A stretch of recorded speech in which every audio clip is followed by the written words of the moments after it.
নমস্কার বন্ধুরা, আজ চলে এসেছি রান্নার এক নতুন রেসিপি নিয়ে। আজ আপনাদের দেখাবো দেশি মাংসের পাতলা ঝোল। আপনারা পুরো ভিডিওটা দেখতে থাকুন। এবারে আমি আমার কড়া গরম হয়ে গেছে, আমি দিয়ে দেবো তেল পরিমাণ মতন। এবার আমি দিয়ে দেবো অল্প চিনি কালারের জন্য, এলাচ, লবঙ্গ, গোলমরিচ দিয়ে দেবো, তেজপাতা আর জিরে।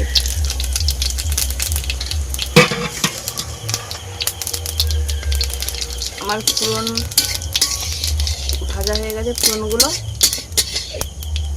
এবার এর মধ্যে দিয়ে দেবো কুচিয়ে রাখা পেঁয়াজ।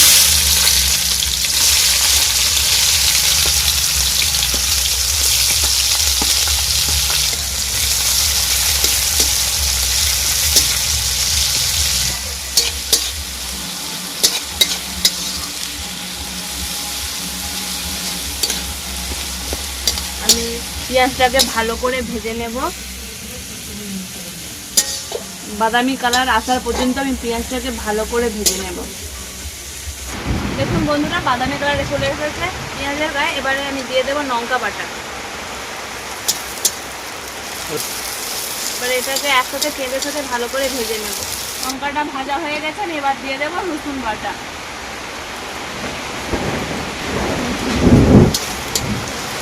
দিয়ে ভালো করে পেঁয়াজের ভালো করে এই মশলার সাথে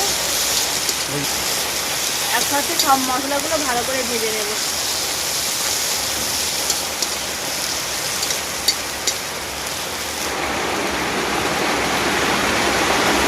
এবার আমি দিয়ে দেবো বেটে রাখা আদা। ভালো করে মশলাটা কষে নেব। আদাটা আমি 2 থেকে 3 মিনিট নেড়ে নিয়েছি। এবার আমি দিয়ে দেবো কুচিয়ে রাখা টমেটো। আমি ওর সাথেই দিয়ে দেবো কুচিয়ে রাখা কাঁচা লঙ্কা।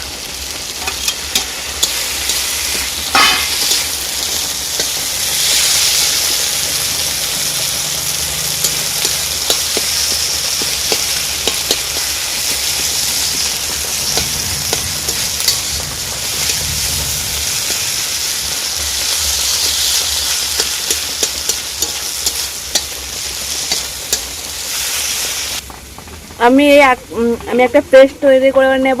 তার জন্য আমি মশলা জলের মধ্যেই দিয়ে দেবো 1 চামচ ধনে গুঁড়ো, আর দিয়ে দেবো 1 চামচ কাশ্মীরি লঙ্কার গুঁড়ো, আর পরিমাণ মতন হলুদ গুঁড়ো একসাথে পেস্ট করে নেব।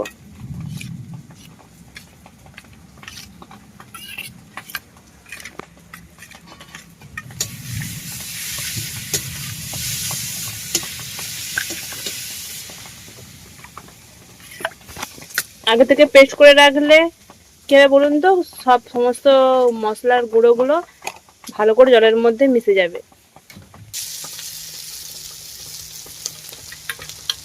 পেস্ট করে রাখা সমস্ত মশলার জলটা এবারে দিয়ে দেবো। মশলাটার মধ্যে জল দিয়ে ভালো করে নেড়ে নেব।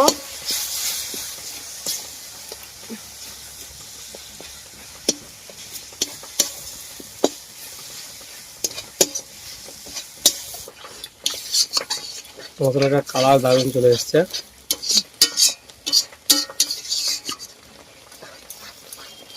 আমি একটু সামান্য পরিমাণে জল দিয়ে দিয়েছি। এবার আমি মশলাটাকে ভালো করে কষিয়ে নেব।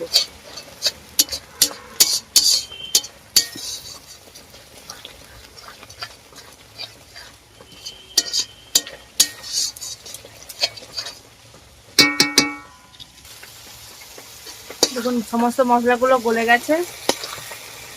এর মধ্যে এবারে দিয়ে দেব মাংসটা।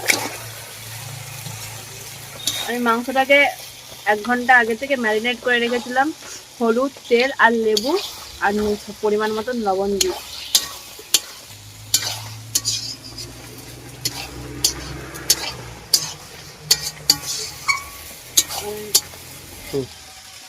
এবার আমি এটাকে ঢাকনা দিয়ে সিদ্ধ করে নেব কিছুক্ষণের জন্য।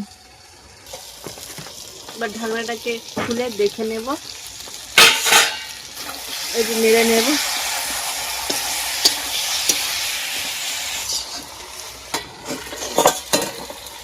আমি আবারও ঢাকনা খুলে নেব।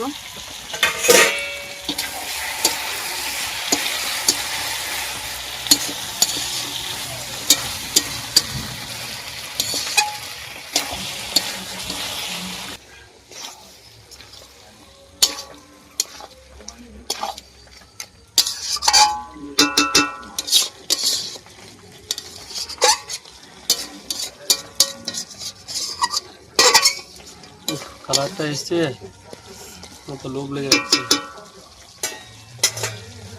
দেখুন ঢাকনা দিয়ে দিয়ে যতই ঢাকনা দিয়ে দিয়ে আপনারা মাংসটা সিদ্ধ করুন, দেখবেন যে মাংসের গা থেকে ততই জল ছাড়তে শুরু করবে। দেখুন কতটা জল ছাড়তে শুরু করেছে।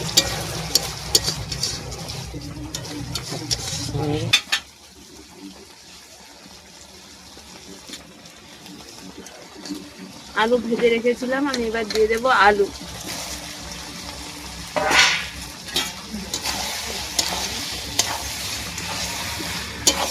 মাংসের সাথে আলুর ভালো করে মশলার সাথে মাখিয়ে নেবো।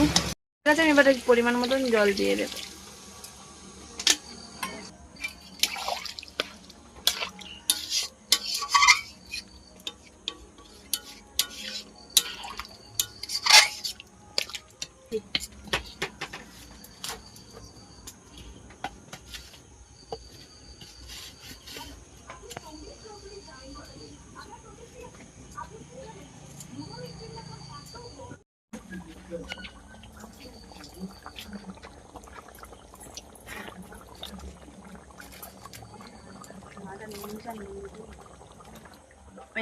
এর মধ্যে গরম মশলা ছড়িয়ে দিয়েছি।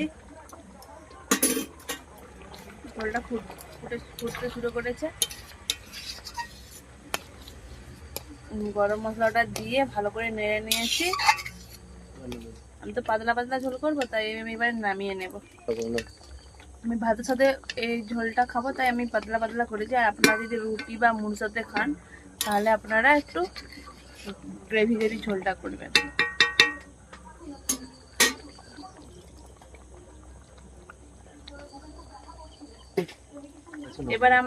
এবার আমি নামিয়ে নেব। আমার হয়ে গেছে, এবার নামিয়ে নেব।